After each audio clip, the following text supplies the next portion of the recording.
అలా ఇబ్రాహీమ వ ఆలాలి ఇబ్రాహీమ ఇన్నక హమీదుం మజీద్. ఇక్కడ ఇబ్రాహీం మరి ఇబ్రాహీం సంతతి మీద ఏ విధంగా అయితే దేవుడు ఆశీర్వాదించాడో అలాంటి ఆశీర్వాదాన్ని మొహమ్మద్ మరియు మొహమ్మద్ వారి అనుచరుల మీద ఆశీర్వాదం ఉండాలని ఇక్కడ ప్రార్థన చేస్తున్నారు 5 పూటల నమాజ్లో ముస్లిం సహోదరులు. అక్కడ లేఖనం ఏముంది? ఎవరైతే అబ్రహాముని ఆశీర్వదిస్తారో వారిని దేవుడు ఆశీర్వదిస్తాడు అని. ఈరోజు ముస్లిం సమాజం మీద యెహోవా యొక్క ఆశీర్వాదాలు ఉన్నాయి. 12వ అధ్యాయము ఆదికాండం 2వ వాక్యంలో చెప్తున్నాడు, అబ్రహాముని నేను నిన్ను ఆశీర్వాదముగా చేయుదును. ఇప్పుడు అబ్రహాం సమస్త ముస్లిం సహోదరులకి ఆశీర్వాదంగా ఉన్నాడు అన్న విషయము ఈ లేఖనంలో మనకి స్పష్టంగా అర్థమవుతుంది. ద్వితీయోపదేశకాండము 18వ అధ్యాయము 18వ వాక్యంలో ఉన్నటువంటి 5 ప్రవచనాలలో మొదటి ప్రవచనము వారి సహోదరులు. వారు ఎవరు? వారు ఇస్సాక్ సంతానమైనటువంటి ఇజ్రాయేలీలు, వారి సహోదరులు ఇస్మాయేలీలు అన్న విషయము మనకి స్పష్టంగా తెలుస్తుంది. రెండవ విషయము, నీ వంటి ప్రవక్త, మోషే వంటి ప్రవక్త, మోషే వంటి ప్రవక్తను నేను పుట్టిస్తాను అంటున్నాడు. మోషే వంటి ప్రవక్త ఎవరు అంటే క్రైస్తవ సోదరులు అంటున్నారు, మోషే వంటి ప్రవక్త మరెవరో కాదు, యేసు అంటున్నారు. యేసు ఎలాగా? యేసు ఎలాగంటే వారి యొక్క సమాధానము, మోషే కూడా యూదుడే, యేసు కూడా యూదుడే. ఈ విషయంలో ఇద్దరు ఒకలా ఉన్నారు. మోషే ఒక ప్రవక్త, యేసు కూడా ఒక ప్రవక్తనే.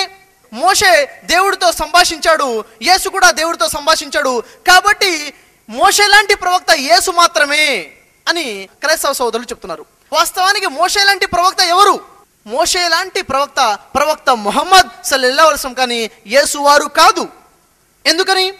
మోషే వారి జీవన విధానము, మోషే వారి సందేశ కార్యక్రమాలు, యేసువారి జీవన విధానము, యేసువారి సందేశ కార్యక్రమాలు, ముహమ్మద్ సల్లల్లాహు అలైహి వసల్లం వారి జీవన విధానము, వారి యొక్క సందేశ కార్యక్రమాన్ని చూసినట్లయితే మొదటి విషయము, మోషే వారి యొక్క పుట్టుక గురించి పరిశీలించినట్లయితే మోషే వారు సహజముగా పుట్టారు.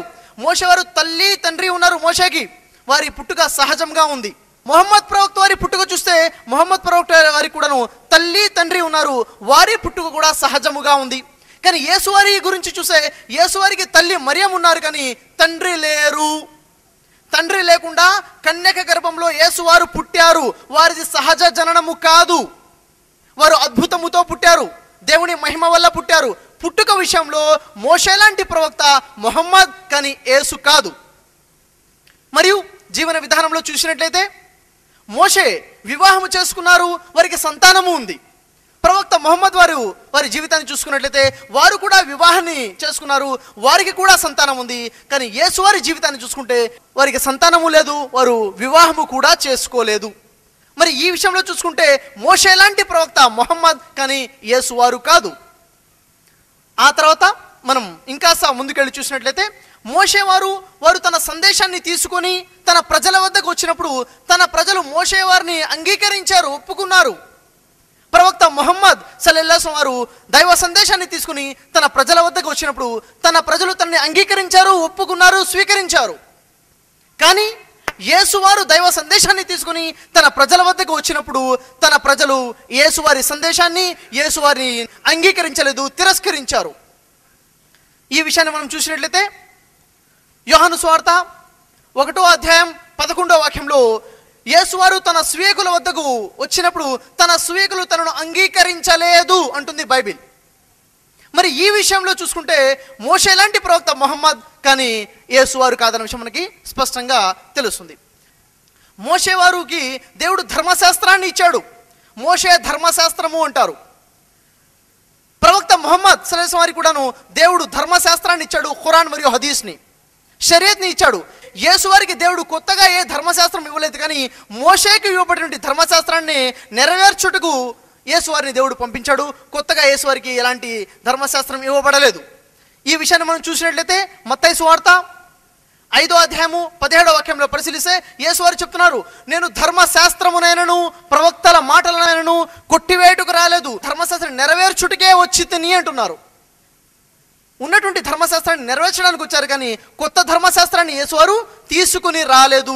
మరి ఈ ధర్మశాస్త్రం విషయంలో కూడాను మోషే లాంటి ప్రవక్త ముహమ్మద్ సల్లల్లాహు అలైహి వసల్లం వారే, కానీ ఆ బైబిల్లో నుండి ప్రవచనం యేసువారికి సంబంధించింది కాదు. ఇంకా మనం వివరాలు చూసినట్లయితే మరణ విషయంలో మోషే వారు సహజ మరణాన్ని పొందారు.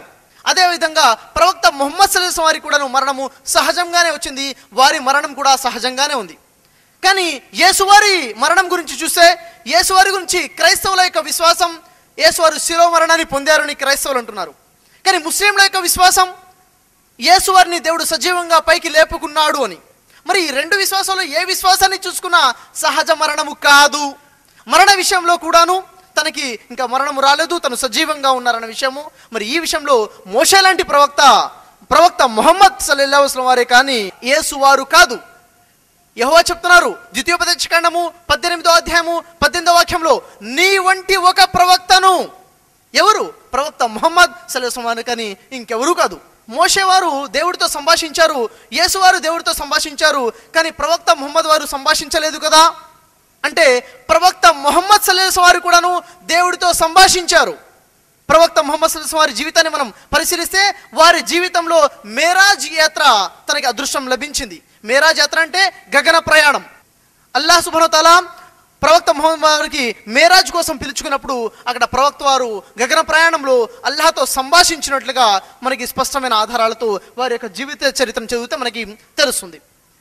మోషే వంటి ప్రవక్త ముహమ్మద్ సల్లల్లాహు అలైహి వసల్లం కానీ యేసువారికి ఆధార విషయము స్పష్టంగా ఆధారాలతో మనం చూసాము. ఇంకా మనం గమనించినట్లయితే మూడో విషయము, అతని నోట నా మాటలను ఉంచుదును. మూడవ ప్రవచనం, అతని నోట నా మాటలను ఉంచుదును. మరి ఆ పుట్టబోయేటువంటి ప్రవక్త ఎవరి మాటలు చెప్తారు? దేవుని మాటలు చెబుతారు. ఖురాన్ గ్రంథంలో 53వ సూర నజ్మ్ 3వ ఆయతని పరిశీలించినట్లయితే, ప్రవక్త ముహమ్మద్ సల్లల్లాహు అలైహి వసల్లం తన మనోవాంఛనను అనుసరించి ఏ విషయము బోధించడు. ఏదైతే ఆదేశించబడుతుందో అల్లాహ్ నుండి అది మాత్రమే బోధిస్తాడు. ఖురాన్ని మనం పరిశీలించినట్లయితే అనేక సార్లు మనకు కనబడుతుంది ఖుల్ అని. ఖుల్ అంటే చెప్పు, ప్రకటించు అని. ఓ ప్రవక్త ముహమ్మద్, నీవు ప్రకటించు. ఏమని ప్రకటించాలి? అసలు ఆ పదం అంటుంది ఎవరు? దేవుడే స్వయంగా చెప్తున్నాడు ప్రకటించమని. ఖుల్ హువల్లాహు అహద్, ప్రకటించు దేవుడు ఒక్కడేనని దేవుని మాట ప్రవక్త వారి నోట పలికిస్తూ ఉన్నారు. ఇది ప్రవక్త వారి జీవితంలో నెరవేరింది. బైబిల్లో మనకి ఎక్కడ కూడా ఇలాంటి వాక్యాలు మనకి కనపడవు.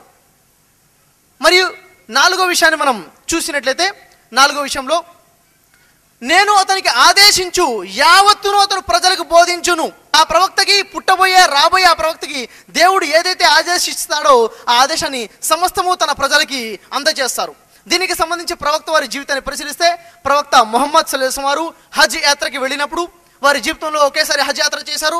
ఆ హజ్ యాత్రకు వెళ్ళినప్పుడు వారు అక్కడ నుండి సమావేశము, తన అనుచరులు దాదాపుగా 1,44,000 మంది సహాబీలు అక్కడ ఉంటారు. వారి ముందు ప్రవక్త ముహమ్మద్ సల్లల్లాహు అలైహి వసల్లం వారు ప్రసంగిస్తున్నారు. ఆ ప్రసంగంలో వారు అంటున్నారు, మీరు ప్రశ్నించబడతారు నా గురించి, మరి మీరు ఏమి సమాధానం చెబుతారు? ఏ విషయంలో? ఈ ప్రవక్త మీకు సందేశాన్ని అందచేశాడా లేదా? అప్పుడు అక్కడ నుండి సహచరులు అంటారు, మీరు పూర్తి సందేశాన్ని మాకు అందించారని మేము సాక్ష్యము చెబుతాము. మీ వద్దకు ఏదైతే వచ్చిందో సందేశము యావత్తును మీరు మాకు అందజేశారని మేము సాక్ష్యము చెబుతాము అన్నప్పుడు ప్రవక్త ముహమ్మద్ సల్లల్లాహు అలైహి వసల్లం వారు ఏలును పైకెత్తి, ఓ అల్లాహ్ నువ్వు దీనికి సాక్ష్యంగా ఉండు, ఓ అల్లాహ్ నువ్వు దీనికి సాక్ష్యంగా ఉండు, ఓ అల్లాహ్ నువ్వు దీనికి సాక్ష్యంగా ఉండు అని 3 పర్యాలు పలుకుతారు. దేనికి? నువ్వు నాకు ఏదైతే ఆజ్ఞాపించావో ఆ యావత్తును సమస్తమును నేను ప్రజలకు బోధించేశాను, నీవే దీనికి సాక్ష్యంగా ఉండు అని ప్రవక్త ముహమ్మద్ సల్లల్లాహు అలైహి వసల్లం వారి జీవితంలో వారు పలికిన పలుకులు మనకి హజ్జతుల్ విదా ప్రసంగంలో మనకు కనబడుతున్నాయి. ఇక్కడ యెహోవా యొక్క వాక్యాలు చూసినట్లయితే, అతను యావత్తును వారికి బోధించును. ప్రవక్త ముహమ్మద్ వారు యావత్తును సమస్తమును బోధించారన్న విషయము మనకి ఇక్కడ కనబడుతుంది. తర్వాత చివరి ప్రవచనం, 5వ ప్రవచనం, అతను నా నామమున చెప్పు నా మాటలు. ఈ ఖురాన్ గ్రంథాన్ని మనం చూసినట్లయితే, ఖురాన్ గ్రంథంలో ప్రతి అధ్యాయము ప్రారంభమున బిస్మిల్లాహిర్ రహమానిర్ రహీం, కరుణామయుడు కృపాకరుడైన అల్లాహ్ నామముతో అని ప్రారంభించబడుతుంది. దేవుని వాక్యాలు దేవుని నామముతో చెబుతున్నారు. ప్రవక్త ముహమ్మద్ సల్లల్లాహు అలైహి వసల్లం వారు ఏ ప్రసంగము చేసినా, దేవుని వాక్యాలు ఎవరికి వినిపించినా బిస్మిల్లాహ్ అని మొదలు పెడతారు, అల్లాహ్ నామముతో. బైబిల్ అంటుంది నా నామముతో చెప్పు నా మాటలు. మరి ప్రవక్త ముహమ్మద్ సల్లల్లాహు అలైహి వసల్లం వారే కాదు, తన అనుచర పూర్తి ముస్లిం సమాజము ఖురాన్ని పఠించే ముందు ప్రతి సూరా ముందు కూడాను బిస్మిల్లాహ్తోనే, అల్లాహ్ నామంతోనే మొదలు పెడతారు. మీరు గమనించినట్లయితే నా నేటి ప్రసంగము కూడాను అల్లాహ్ నామముతోనే నేను మొదలు పెట్టాను. అయితే ఈ లేఖనం ప్రవక్త ముహమ్మద్ వారి జీవితంలో నెరవేరింది. నా నామమున చెప్పు నా మాటలు అన్న విషయం. అయితే సోదర మహాశయులారా, ఇవే కాదు అనేక ప్రవచనాలు ప్రవక్త ముహమ్మద్ సల్లల్లాహు అలైహి వసల్లం వారి గురించి బైబిల్ గ్రంథంలో మనకు కనబడుతున్నాయి. ఉదాహరణగా మనం గమనించినట్లయితే బైబిల్ కొత్త నిబంధనలో యోహాను సువార్త 1వ అధ్యాయం 19వ వాక్యం నుండి 25వ వాక్యం వరకు పరిశీలించినట్లయితే అక్కడ బాప్తిజము ఇచ్చేటటువంటి యోహాను ప్రస్తావన కనబడుతుంది. యోహాను బాప్తిజం ఇస్తున్నాడు. అక్కడ ఉన్నటువంటి యూదులకు అర్థం కాలేదు, ఎవరు ఇతను బాప్తిజం ఇస్తున్నాడు, అతను ఎవరో తెలుసుకొని రమ్మని అక్కడున్న యాజకులను లేవీయులను పంపిస్తారు. మరి అక్కడున్న యాజకులు లేవీయులు వెళ్ళి బాప్తిజం ఇచ్చు యోహానును అడుగుతున్నారు. చాలా జాగ్రత్తగా వినండి, ఇక్కడ మనకి ముఖ్యమైన విషయం తెలుస్తుంది. ఏమిటా విషయము? వెళ్ళి అడుగుతున్నారు, నీవెవరవు అని అడుగుతున్నారు. అని 3 ప్రశ్నలు అడుగుతున్నారు. నీవు ఏలియావా, నీవు క్రీస్తువా, నీవు ఆ ప్రవక్తవా అని 3 ప్రశ్నలు అక్కడ బాప్తిజం ఇచ్చే యోహానును అడుగుతున్నారు అక్కడికి వెళ్ళి ప్రజలు. అంటే మనకు అర్థమయ్యే విషయము, అక్కడున్న యూదులు ఈ 3 కోసం ఎదురు చూస్తున్నారు. మొదటిది ఏలియా కోసము, అందుకే నీవు ఏలియావా అని అడిగారు. వాళ్ళు క్రీస్తు కోసం ఎదురు చూస్తున్నారు కాబట్టి నీవు క్రీస్తువా అని అడిగారు. వారు ఆ ప్రవక్త కోసం కూడా ఎదురు చూస్తున్నారు కాబట్టి నీవు ఆ ప్రవక్తవా అని ప్రశ్నిస్తున్నారు.